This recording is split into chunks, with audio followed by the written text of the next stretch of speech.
بسم اللہ الرحمن الرحیم۔ آپ سبھی ناظرین کو امانت خدا اور نبی یوٹیوب چینل میں دل کی اتھا گہرائیوں سے خوش آمدید کہتے ہیں۔ ناظرین مکرم، ایجاب و قبول اور طلب و رسد کی روش کو بروئے کار لا کر مبادلۃ المال بالمال کا معاملہ کر بیع و شراء سے تعبیر کیا جاتا ہے۔ معیشت اور تجارت انسانی زندگی کا وہ اہم حصہ ہے جو ابتدائے خلق کائنات سے انسانی فطرت میں ودیعت رکھا گیا ہے۔ تمام اقوام و ادوار میں انسانی زندگی کی بقا کا اہم ذریعہ تجارت اور معیشت رہی ہے۔ پھر سوال ہوتا ہے کہ آج کے اس عنوان میں معیشت اور تجارت کو ایک عظیم ہستی کے ساتھ خاص کرنے کی وجہ کیا ہے؟ اپنے دل و دماغ کے دریچوں پر اس سوال کو نقش کر کے جب میں اوراقی تاریخ کے دروازے پر دستک دیتا ہوں تو مجھے اوراقی تاریخ کی ورق گردانی یہ جواب دیتی ہے کہ ویسے تو معیشت و تجارت ہر دور اور زمانے میں ہر قوم اور ملک کا جزء لازم رہی ہے، ویسے تو بڑے بڑے طریقہ ہائے تجارت و معیشت نے اس بقعے جہاں میں جنم لیا ہے، ویسے تو بڑے بڑے تاجر اور کاروباری اس میدانی معیشت اور تجارت میں شہسوار ہوئے ہیں، ویسے تو بڑے بڑے بزنس مین اس جہان رنگ و گل کی زینت بنے ہیں، مگر ان میں سے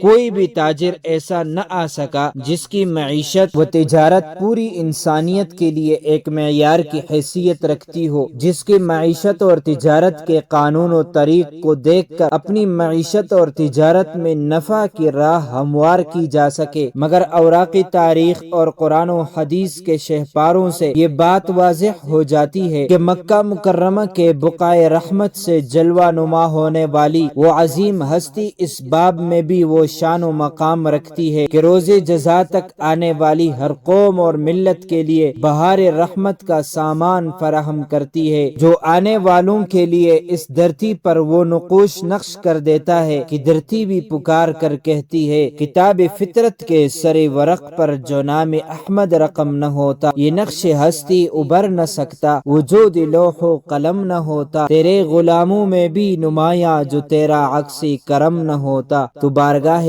ازل سے ان کا خطاب خیر الامم نہ ہوتا۔ ناظرین مکرم، دیگر تمام اقوام و ادوار میں معیشت اور تجارت کا لب لباب صرف دنیاوی نفع اور متاع تک محدود نظر آتا ہے۔ انسانی مال و متاع کو ہر جائز و ناجائز طریقوں سے حاصل کرنا دنیاوی معیشت اور تجارت کا حصہ نظر آتا ہے، مگر میں قربان جاؤں اس محسن انسانیت صلی اللہ علیہ وسلم کی ذات عالی پر جو معیشت اور تجارت کو دنیاوی نفع تک محدود نہیں رکھتے، بلکہ اس معیشت اور تجارت کو بھی عبادت ربانی کا درجہ فراہم کرتے ہیں۔ جی ہاں، رجال اللہ تلہیہم تجارت ولا بیع عن ذکر اللہ واقام الصلاۃ وایتاء الزکاۃ کا پروانہ دیکھ کر معیشت اور تجارت کا ضابطہ اور قانون فراہم کرتے ہیں۔ کبھی طلب الحلال فریضۃ بعد الفریضہ کہہ کر معیشت اور تجارت کا فضل اور مقام بیان کرتے ہیں، کبھی التاجر الصدوق الامین مع النبیین والصدیقین والشہداء کہہ کر معیشت اور تجارت میں صدق اور دیانت کی ضمانت کو اجاگر کرتے ہیں، کبھی یا معشر التجار ان الشیطان والاسم یحضران البیع فشوبوا بیعکم بالصدق کہہ کر معیشت اور تجارت کا صحیح رخ متعین کرتے ہیں، کبھی وَأَحَلَّ اللَّهُ الْبَيْعَ وَحَرَّمَ الرِّبَا کا اصول اور قانون دے کر معیشت اور تجارت میں ناجائز طور اور طریق کا سد باب کرتے ہیں۔ جن کی معیشت اور تجارت صرف زبانی دعووں اور اقوال پر منحصر نہیں رہتی، بلکہ 3 مہینے شام اور بصرہ میں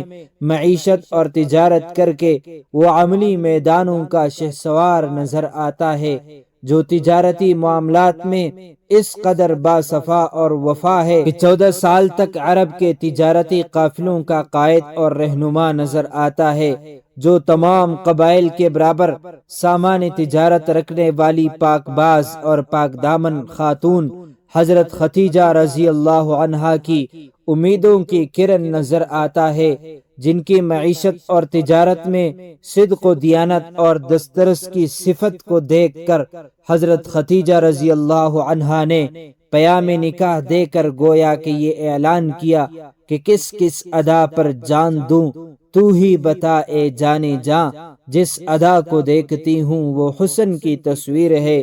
ناظرین مکرم، ہر زمانے میں ہر نظام حکومت نے معیشت اور تجارت کے مختلف طور طریق واضح کرنے کی کوشش کی ہے، کبھی سرمایہ دارانہ نظام کے نام پر، کبھی اشتراکیت کے نام پر، کبھی مختلف نظام ہائے معیشت اور تجارت رائج ہوئے ہیں، مگر شام و بصرہ اور یمن و بحرین کے راہ گزاروں کو اپنے تجارتی اسفار سے زینت بخشنے والے رسول اکرم صلی اللہ علیہ وسلم نے جو نظامی معیشت اور تجارت ہمیں عطا کیا کہ لقد کان لکم فی رسول اللہ اسوۃ حسنہ کا عظیم شاہکار ہے، جو تجارتی معاملات میں اس قدر عہد و پیمان کا پابند ہے کہ ایک صحابی سے بیع و شراء ہوتی ہے، اس دوران انہیں گھر جانے کی ضرورت پڑ جاتی ہے، 3 دن گزرنے کے بعد جب وہ صحابی دوبارہ اس جگہ پہنچتے ہیں تو صدق و وفا کے اس عظیم پیکر کو وہاں موجود پاتے ہیں،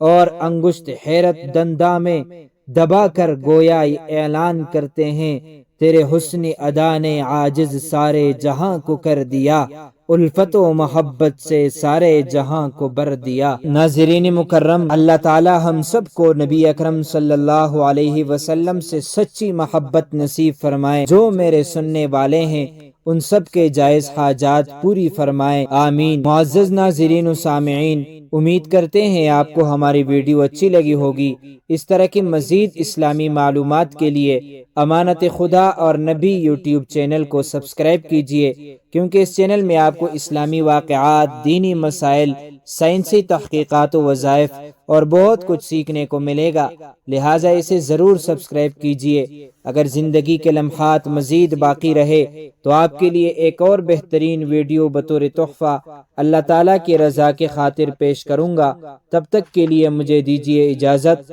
اللہ تعالیٰ تمہارا حامی اور ناصر ہو۔